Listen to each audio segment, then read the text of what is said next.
for Kadam Dharma to flourish, it has to appear in a place where previously it wasn't. And then it needs to spread. So does that make sense, right?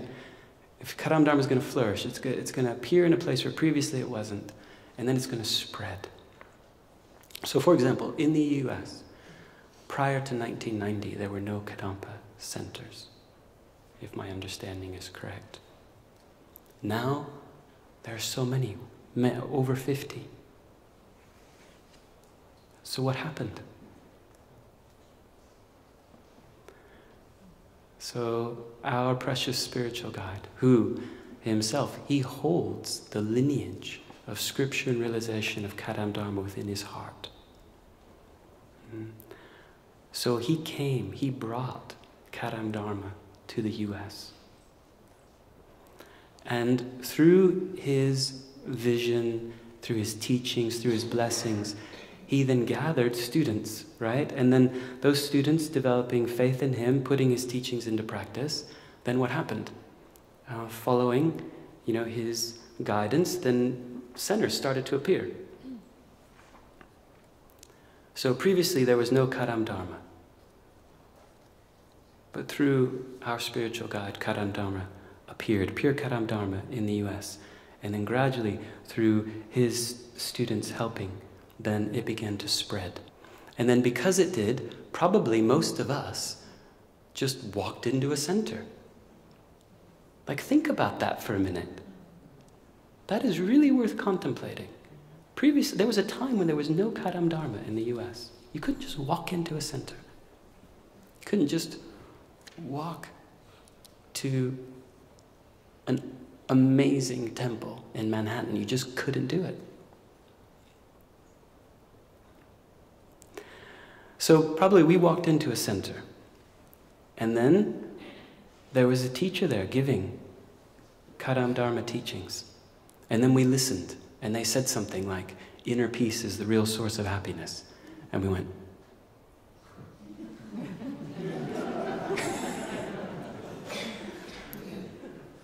I think that's right. Why did no one tell me this before?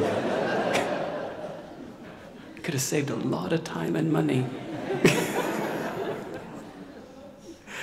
Right? And something touched us deeply in our heart. Like we heard the truth, and it was clear and a practical teaching, and it was just like, we were almost like we were like so thirsty for the truth, for something meaningful. We found our local spiritual home. We walked in, and then we started getting this nourishment, spiritual nourishment. And guess what? Something incredible happened. Kadam Dharma appeared in a place where previously it wasn't.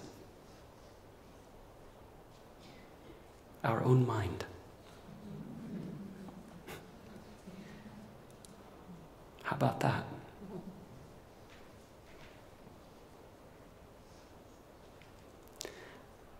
And then, through continuing to be inspired, putting the teachings into practice,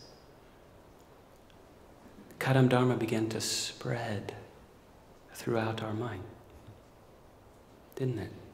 It started to appear in more and more places, or maybe I should say in more and more situations in our life.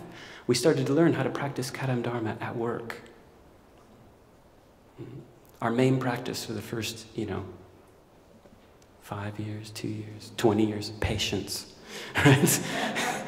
Patience seems to be the solution to all of our problems. So we're practicing patience at work, patience with our family, patience when we're driving, patience on vacation, cherishing love and so forth. And more, we start to unify our daily experiences with Kadam Dharma, which means Kadam Dharma is spreading within our mental continuum. And so then what happens is our wisdom is growing, our good heart is increasing, our mental peace is appearing more and more and becoming more and more stable. We're becoming happier and happier. Why? Because Kadam Dharma is flourishing. Where? In our hearts.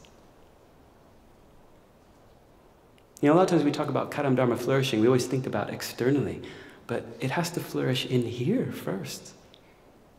Then it appears out there.